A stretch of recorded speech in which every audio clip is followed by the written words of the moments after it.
In this video, I'll explain why modern life overwhelms the ADHD attention system and what to change so you can stop fighting yourself. So here's the common scenario. You sit down to do one simple task, reply to an email, pay a bill, write a short note. Then you look up and 40 minutes are gone. 17 tabs open. You've reorganized folders you didn't even know existed. You started off with a different task, but that task is untouched. Then someone says you just need to focus, as if focus is a character trait. If you have ADHD, this is a predictable path. I'm Dr. Sanil Rege, consultant psychiatrist and educator. Over the last decade, I've trained over 10,000 mental health professionals in understanding how the brain, mind, and body interact. By the end of this video, you'll have a model that explains why the ADHD brain struggles in the modern environment, and a set of practical changes that actually improve outcomes. Most ADHD conversations fall into two extremes. One side says something's broken. The other, ADHD is a superpower. Both miss what matters clinically. So here's the model I'm going to use today. The evolutionary mismatch model. A cue-driven brain shaped for a different kind of world, now operating inside an environment engineered to constantly pull attention. So in the next few minutes, I'll show you what's happening neurobiologically, why modern life amplifies traits into impairment, where medication helps, and why it's often misunderstood, and what can really shift treatment. So let's start with the first principle. ADHD is an attention regulation problem, not an attention deficit. If ADHD were attention deficit, hyperfocus wouldn't exist. ADHD is more accurately described as difficulty regulating attention, difficulty focusing on what matters, specifically difficulty controlling what captures attention and for how long. So in other words, the brain's signal's there, but where to direct it to is often scattered. So the ADHD brain is highly sensitive to novelty, urgency, emotional salience, and immediate reward. That sensitivity isn't random. Let me explain. For most of human history, attention wasn't about sustained stillness. It was about rapid scanning, quick response, flexible switching. In other words, attention evolved to answer one question: what matters right now? And the ADHD brain is very good at detecting potential importance, sometimes too good. The problem isn't no attention. The problem is priority instability. What matters now? And modern life exploits that instability perfectly. Just think about when you turn on Netflix, the tyranny of choice. So that brings us to the evolutionary mismatch, the core model. Evolutionary mismatch simply means this: your biology evolved under one set of conditions. Your environment changed faster than your brain could adapt. The ADHD brain appears tuned for variable environments, physical movement, short feedback loops, external cues, and immediate consequences or immediate feedback. Modern life offers the opposite: prolonged abstraction, sedentary work, delayed reward. Think about that promotion. Constant digital stimulation, artificial urgency. So traits that may once have been neutral or even useful become impairing when placed in the wrong environment for the brain. And that brings us to the key neurobiological frame: signal to noise. Here's the simplest way to understand ADHD neurobiology. The brain is constantly filtering information. We have signal, what you intend to focus on, and noise, everything else competing for attention. In ADHD, the signal-to-noise ratio is unstable. This involves dopaminergic salience systems. The word salience means what grabs the brain's attention, noradrenergic arousal, and prefrontal control networks. But here's the gist. When the noise is high, thoughts fragment, task initiation stalls, emotional reactivity increases. When the signal is clearer, tasks feel reachable, effort becomes tolerable, thinking feels smoother. The aim of treatment, or the aim of optimal functioning, is an optimal signal-to-noise ratio. Too much signal makes it too loud. Too much noise fragments the signal. Here's a line I use often in practice: to think is to move, because cognitive circuits evolved for movement. Movement, stimulation, and novelty can temporarily improve signal clarity in ADHD. We know that. And that's why stillness, what's often described as boredom, often worsens symptoms rather than improving them. So what happens when we put this brain into modern life? We amplify the noise. So here are 6 modern mismatch amplifiers. First, infinite novelty. Smartphones, they're not neutral tools. They are novelty machines. And what does novelty do?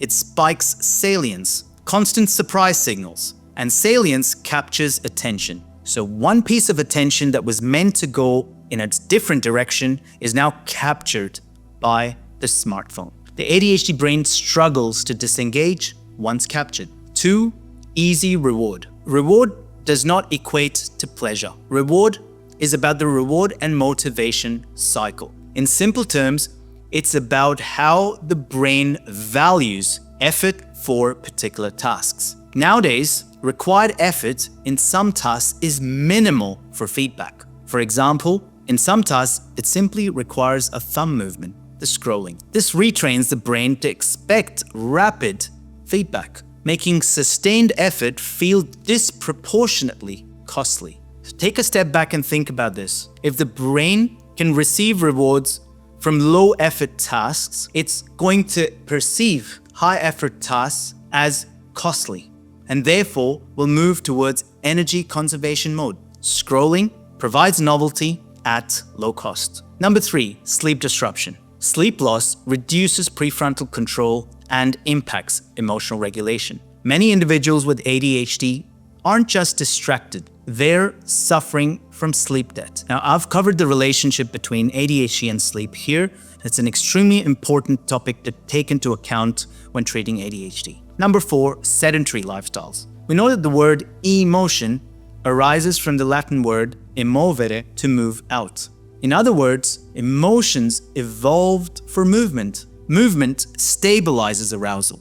Movement is an effective form of emotional regulation. And for children, the most valuable movement is play, covered in this video here. So if we remove movement, regulation suffers. Number 5, chronic judgment and shame.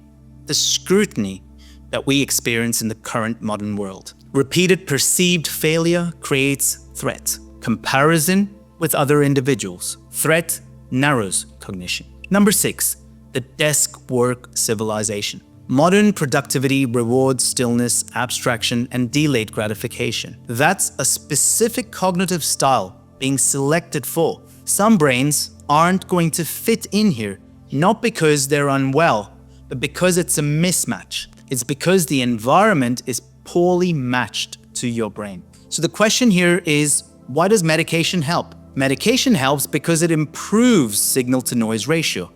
It doesn't create discipline, it doesn't give motivation, but it increases the signal, minimizes the noise so that it can make the right things feel relevant. Medication can stabilize arousal, reduce emotional reactivity, improve task initiation, and support executive control. But here's the part most people miss. People will often judge medication by feeling. They'll say, well, it worked before, but I don't feel it anymore. It must have stopped working. Evaluating the success of medication needs to be done by linking it to function. And function requires behavioral management. The aim of ADHD treatment is to improve the signal-to-noise ratio so that the individual can engage in respective tasks for their environment.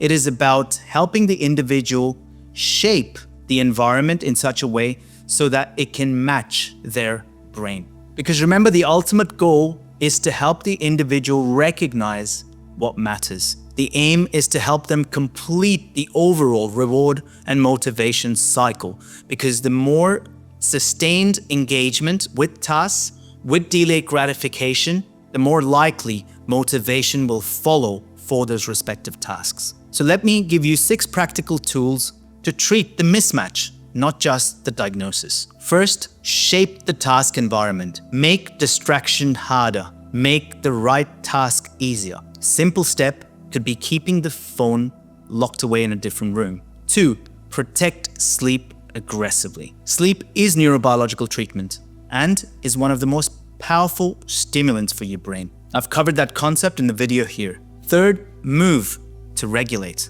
Movement often precedes motivation. Fourth, externalize the structure.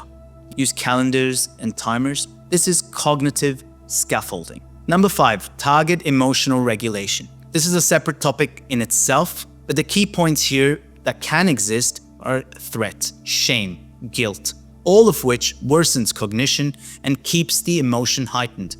In such cases, psychotherapy matters as much as medication. And number 6, connect goals to behavior. Goals should be able to be visualized. We're not talking about feeling better, but doing better. So if there's one thing I'd like you to remember from this video, it's this. ADHD isn't simply a disorder of attention.